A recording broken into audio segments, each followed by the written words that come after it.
आज आपण एकदम कुरकुरीत होणाऱ्या खाऱ्या शंकरपाळ्या बघणार आहोत. तर इथं मी 2 वाटी मैदा घेतलेला आहे चाळून.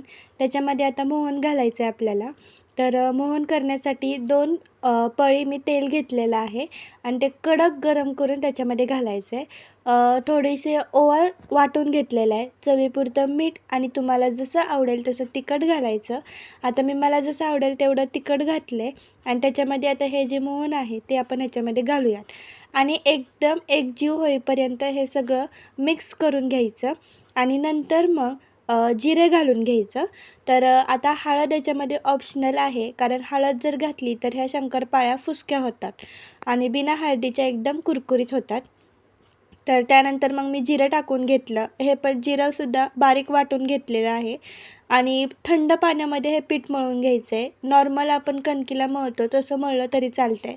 एक एक उंडा घ्यायचा आणि सगळं लाटून घ्यायचं आणि लाटल्यानंतर त्याला अशा टोचा मारायच्या, जेणेकरून आपले चांगले फुगले जातात. तर एका उंड्यामध्ये माझ्या एवढ्या झालत्या आणि एकदम पातळ अशी स्लाईस करून घ्यायची आहे. जर जाड केली तर त्या कडक होत नाहीत. तर तळून घेतल्या मी आणि मस्त एकदम कुरकुरीत झालत्या. व्हिडिओ आवडला असेल तर व्हिडिओला लाईक करा, शेअर करा आणि चॅनल सबस्क्राईब करायला विसरू नका. बाय.